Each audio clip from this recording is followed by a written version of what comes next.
All right, so instead of doing a breakdown video, I want to talk about Brandon Staley getting fired from the Los Angeles Chargers. I almost said San Diego Chargers, Los Angeles Chargers. I want to give you my unfiltered, raw kind of reaction to it, but I'm going to approach it not as just a commentary, but I want to approach it from a coaching kind of aspect.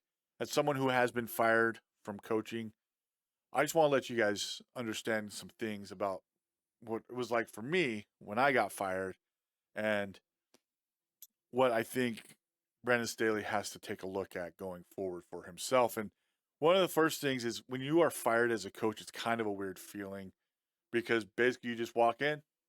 When I walked in, the AD said to me, "Hey, we let your boss go, and by extension, you're let go as well. So thanks for your service here with the program. Thanks for your time, but you're no longer employed as a coach here at this school." And it's a weird feeling. And the thing about it was that whole season, this would happen at the end of the season, luckily for us, I guess you could say.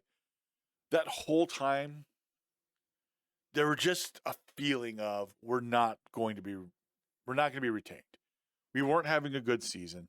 We had gotten embarrassed early in the season. The players kept fighting. That was one thing that I really appreciated. The players, they never gave up hope. They kept playing hard. We played hard, even if we didn't win the game, even if it looked like we were getting blown out. The scores that might end up being worse at the end, but we played our butts off. But I got why they made the decision. We had a new school president, and he wanted someone new as as the head coach of the football program. And so change was made. But like I said, you could always kind of feel because the new school president was already there. And throughout the season, you just kind of had this feeling. It was kind of awkward in our building, in our offices, being around other coaches, being around people from the school. You just kind of felt like the whispers were behind you and no one was saying anything. So you kind of had it in the back of your mind. Yeah, we're getting fired at the end of the season. You didn't necessarily know that it was going to happen, but you had this feeling. Yeah, I'm probably getting fired.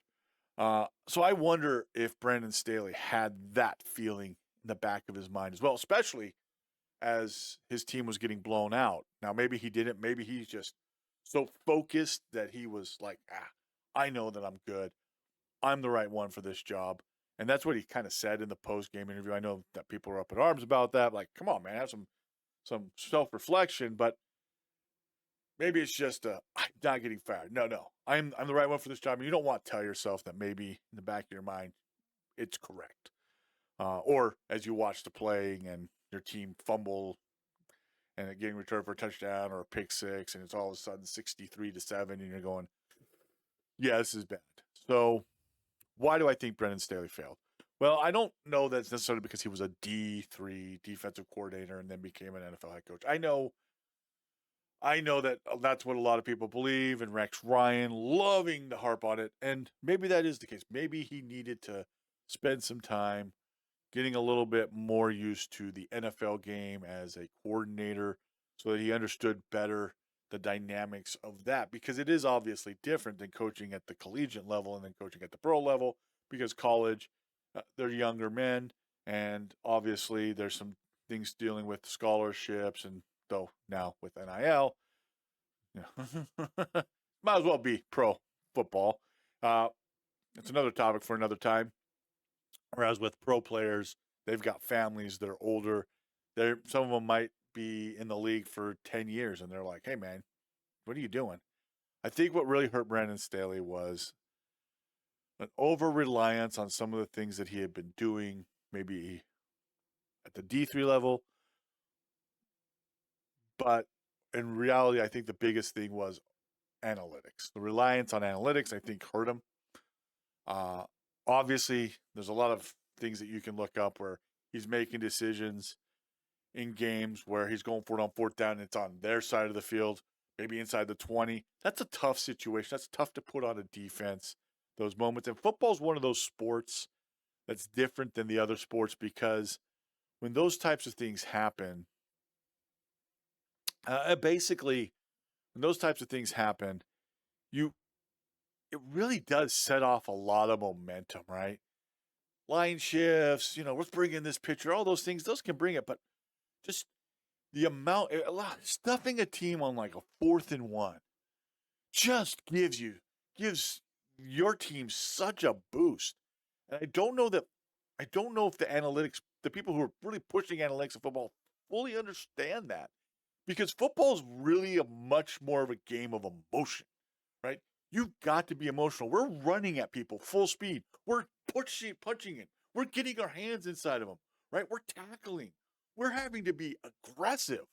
So now our emotions are going. That's why you always see where sometimes people say coordinators shouldn't be on the field because sometimes they get caught up in the emotion of the game, right? If they're sitting upstairs, they can kind of see and be a little detached from it.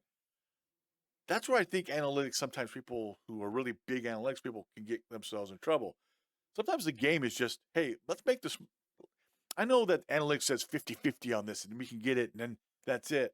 But sometimes the smart play is, hey, let's kick the ball because our team is it gives us a chance to reset, won't give them that much momentum. We can have a chance to make them make a play, make them drive the ball, things like that. And so I do see both sides. I think it has its place. But I think what hurt Staley was he was so reliant on that as a coach. And I think that a lot of coaches need to take a look at that for themselves. I don't know that he ever really resonated in the locker room as well. 9-8 your first season, not horrible, but again, I think the ending of the game against the Raiders, that may have been kind of the beginning of some of the players that are being like, does this guy understand what he's doing? Right? This this kept us out of the playoffs. Does he really understand? And then you have the next year, 2022, goes 10-7. You're up 27-0, and then all of a sudden you lose 31-30. And I wonder how much of that really broke the Chargers this year. Obviously, let go of Lombardi as his offensive coordinator, brought in Kellen Moore, and it just hasn't worked. Justin Herbert injured, and then last night you have the disaster. And if anything really sums up what happened last night, it's this: you have 5 turnovers by the Chargers, and all 5 went for touchdowns. Not field goals, but touchdowns, right? That's why the game is as lopsided as it is. Now, obviously, the interception and one of the fumbles went for a touchdown, but the other 3 fumbles got converted into touchdowns as well, and that's really hard. Not even holding them to field goals. Imagine if it had been 23 points. That's not great. Maybe just don't even fumble the ball, not have 5 turnovers. It's a little bit different score. And again, I think if the team had played hard and it was a tough game, maybe he doesn't get fired. But I think that they just felt it was time. The messaging was not working. You can look since the victory over the Jets on Monday night that they've been losing games, and the only time they really won was 6 points, a 6-0 victory over the Patriots, who are having their own issues right now with, is it time for Bill Belichick to move on? Are people really listening to him anymore in that locker room? So I just wanted to give you guys that thought on that. We could take a look at the plays from it at another time. Some of the things the Raiders did to kind of set up and take advantage of the coverage that the Chargers were running. We can talk about the trick play when you're up 42. Early in the third quarter, you're up 42-0, and you decide to run a trick play. It's that disrespectful, but I wanted to talk about feelings. Again, it's hard. It's a hard feeling, and one of the things when you get fired you need to do is you need to take a look and really do some self-reflection. And I hope that's what Brandon Staley does.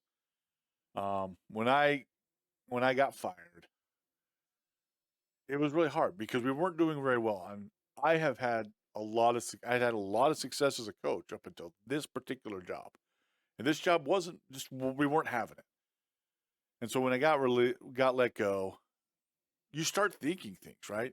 And where could we have done better? Where could I have done better as a coach? And I hope that's what Brandon Staley does.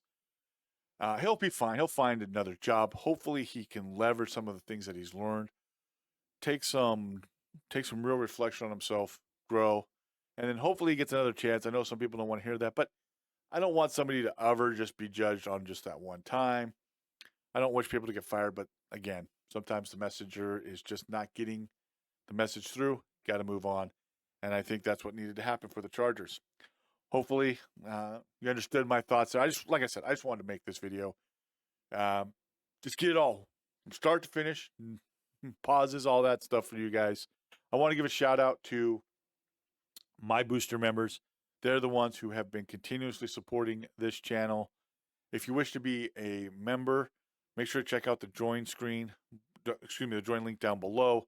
We have different levels. At the booster member and above, you'll have your name in the breakdown videos in any video that I post just like this. On the end screen, there will be a recommended video. Most likely that will actually be a breakdown video. We'll be back with more breakdown videos, but we'll see you guys later. Have a good rest of the day.